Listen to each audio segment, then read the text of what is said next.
بسم الله، صلاة والسلام على رسول الله. اهلا بكم في فيديو جديد على قناة ايمي بدر. برحب بكل المشتركين عندي على القناة. كل عام وحضراتكم بألف خير ورمضان كريم ان شاء الله. نشوف وصفة حلوة قوي للفراخ المشوية الغرقانة بالصوص زي ما احنا شايفين كده في الصينية.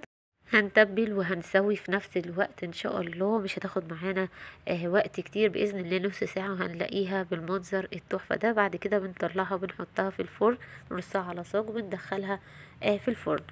نسمي الله. معايا هنا 4 بصلات كده حلوين، وقرن فلفل حامي او ممكن فلفل رومي، 4 طماطميات مبشورين، توم مفروم.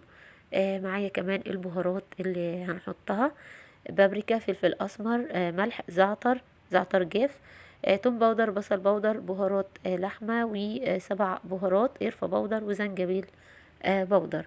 ببدأ ان انا بضيف كل التوابل عندي في الكبة كده، وهبدأ هضيف عصير الطماطم، وهضيف كمان معلقتين كبار من الثوم المفروم.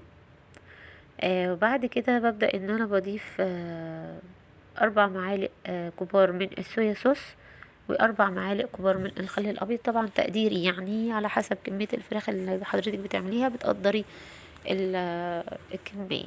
هنا بقى جبت الحلة البريستو، حطيت في القاع بس من تحت زيت. بعد كده حطيت جزء من التتبيلة. هنا بقى الفراخ طبعا اللي بتساعدني اختي حبيبتي هند، بدأت ان هي تتبل الصدور الاول كده زي ما احنا شايفين. حطت الصدور من تحت، وبعد كده على الوش تبدأ ان هي تحط الوراك، علشان مش عاجبها يعني ان انا نسيت اقطع حتة الجناح اللي بتترمي دي يعني بس كده. المهم هي حطت بقى كل كمية الفراخ، وحطت الوراك على الوش، وبعدين ورق لورا حبهان. بس كده نبدأ ان احنا نقفل على الحلة بتاعتنا، وهنحطها على النار لمدة نص ساعة بالظبط ان شاء الله. بناخد احلى فراخ في الدنيا في وقت الزنقة.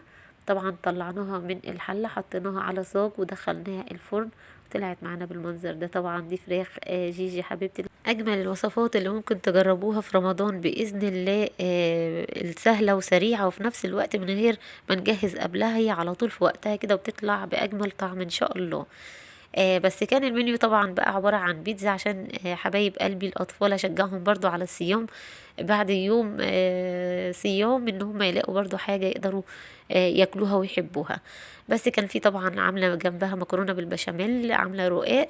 بس طبعا الفرنة البنات لسه بيغرفوا، كل بيساعد. هنا احلى صينية كنافة دخلت علينا بيها مرات اخويا الصغير.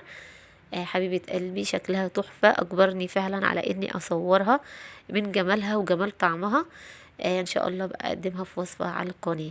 هنا بقى أجمل قطايف من إيد أخويا حبيبي الصغير، برضو هو اللي عاملها بإيده وجابها لنا. تسلم إيديهم يا رب. شهر جميل وشهر خير وبركة ومحبة. أتمنى أن الفيديو يكون عجبكم، وأتمنى لكم إفطارا شهيا وصياما مقبولا ودعوات مستجابة بإذن الله. كده الفيديو بتاعنا هيكون خلص. اتمنى لو اول مره حضرتك تتابعي القناه دعميني بلايك وشير وسبسكرايب عشان يوصلك مني كل جديد. اشكركم لحسن متابعتكم، والسلام عليكم ورحمه الله وبركاته.